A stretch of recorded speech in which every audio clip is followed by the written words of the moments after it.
Assalamualaikum warahmatullahi wabarakatuh. Saya Fitria Dewi Nurcahyani dari Prodi Ilmu Ekonomi, Fakultas Ekonomi dan Bisnis Universitas Muhammadiyah Yogyakarta.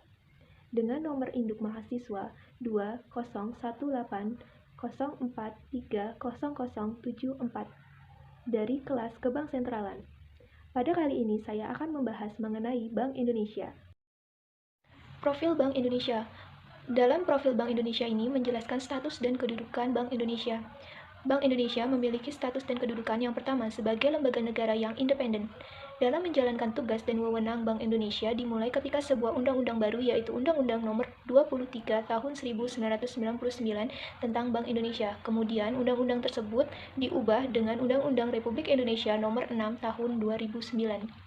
Undang-undang ini menjelaskan status dan kedudukan sebagai suatu lembaga negara yang independen dalam melaksanakan tugas dan wewenangnya yang dimana bebas dari campur tangan pemerintah atau pihak lain, kecuali untuk hal-hal yang secara tegas diatur dalam undang-undang. Yang kedua, status dan kedudukan Bank Indonesia yaitu sebagai badan hukum. Suatu Bank Indonesia, baik sebagai badan hukum publik maupun badan hukum perdata, ditetapkan dengan undang-undang. Sebagai badan hukum publik, Bank Indonesia ini berwenang menetapkan peraturan-peraturan hukum yang merupakan pelaksanaan dari undang-undang yang mengikat seluruh masyarakat luas sesuai dengan tugas dan wewenangnya. Sedangkan, sebagai badan hukum perdata, Bank Indonesia ini dapat bertindak untuk dan atas nama sendiri di dalam maupun di luar pengadilan. Visi dan misi Bank Indonesia, yang dimana Bank Indonesia ini memiliki visi menjadi bank sentral digital terdepan yang berkontribusi nyata terhadap perekonomian nasional dan terbaik di antara negara emerging markets untuk Indonesia maju. Sedangkan Bank Indonesia memiliki misi yaitu poin pertama, mencapai dan memelihara stabilitas nilai rupiah melalui efektivitas kebijakan moneter dan bauran kebijakan Bank Indonesia. Poin kedua dari misi Bank Indonesia yaitu turut menjaga stabilitas sistem keuangan melalui efektivitas kebijakan makroprudensial Bank Indonesia dan sinergi dengan kebijakan mikroprudensial Otoritas Jasa Keuangan. Poin ketiga, turut mengembangkan ekonomi dan keuangan digital melalui penguatan kebijakan sistem pembayaran Bank Indonesia dan sinergi dengan kebijakan pemerintah serta mitra strategis lain. Poin keempat, turut mendukung stabilitas makroekonomi dan pertumbuhan ekonomi yang berkelanjutan melalui sinergi bauran kebijakan Bank Indonesia dengan kebijakan fiskal dan reformasi struktural pemerintah serta kebijakan mitra strategis lain. Yang kelima, Bank Indonesia turut meningkatkan pendalaman pasar keuangan untuk memperkuat efektivitas kebijakan Bank Indonesia dan mendukung pembiayaan ekonomi nasional. Yang keenam, turut mengembangkan ekonomi dan keuangan syariah di tingkat nasional hingga di tingkat daerah. Yang ketujuh, mewujudkan Bank Indonesia berbasis digital dalam kebijakan dan kelembagaan melalui penguatan organisasi sumber daya manusia, tata kelola, dan sistem informasi yang handal, serta peran internasional yang proaktif. Tujuan dan tugas Bank Indonesia. Tujuan tunggal Bank Indonesia mencapai dan memelihara kestabilan nilai rupiah. Kestabilan nilai rupiah ini mengandung dua aspek, yaitu kestabilan nilai mata uang terhadap barang dan jasa, serta kestabilan terhadap mata uang negara lain. Aspek pertama tercermin pada perkembangan laju inflasi, sementara aspek kedua tercermin pada perkembangan nilai tukar rupiah terhadap mata uang negara lain. Tiga pilar utama ini untuk mencapai tujuan Bank Indonesia. Pertama, menetapkan dan melaksanakan kebijakan moneter. Yang kedua, mengatur dan menjaga kelancaran sistem pembayaran. Dan yang ketiga, stabilitas sistem keuangan. Selanjutnya, pada tahun 1870, yaitu berupa liberalisasi ekonomi Hindia Belanda, yang dimana pemerintah ini mengeluarkan Undang-Undang Agraria yang memperbolehkan pihak swasta untuk menanamkan modalnya kepada sektor bisnis di Hindia Belanda. Hal ini dilakukan untuk mendorong kebangkitan sektor perkebunan di Hindia Belanda yang menjadi produsen penting komoditas perdagangan internasional di dunia. Bidang perbankan pada awal ke-20 ini banyak bermunculan bank-bank perkreditan yang bertujuan untuk mendorong perkembangan perekonomian rakyat pada saat itu. Kemudian pada tahun 1942 ini merupakan masa pendudukan Jepang, yang dimana pada masa pemerintahan Jepang ini The Javas Bank ini dilikuidasi tugasnya sebagai bank sirkulasi di Indonesia, kemudian diganti oleh Nanpo Kaihatsu Ginko. Kemudian pada tahun 1945, dua wilayah di Indonesia ini terjadi setelah pasca proklamasi kemerdekaan Indonesia, yang dimana Belanda ini berusaha untuk kembali ke Indonesia untuk menguasai Indonesia kembali, yang diboncengi oleh NICA, yaitu Netherlands Indies Civil Administration. Dengan mendirikan kembali The Javas Bank ini untuk mencetak dan mengedarkan uang nikah, itu memiliki tujuan untuk mengacaukan ekonomi Indonesia.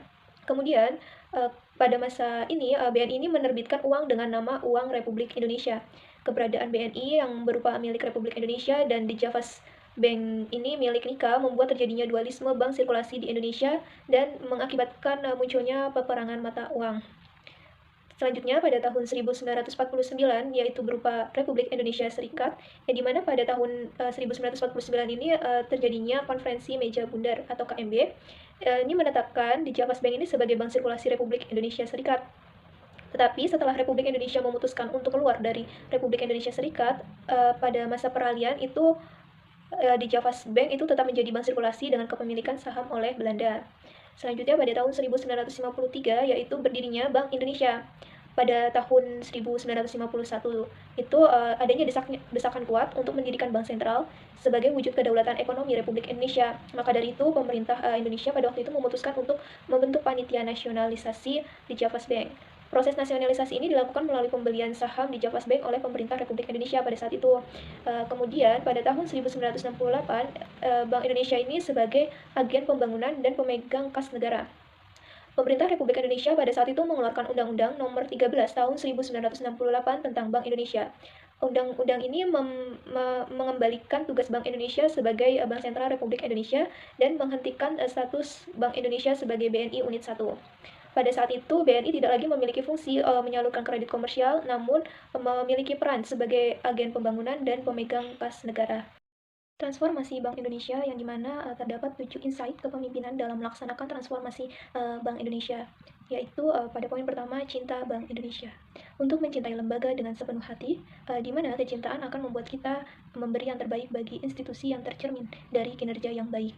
Poin kedua yaitu berupa cinta ilmu, yang dimana untuk terus belajar setinggi mungkin.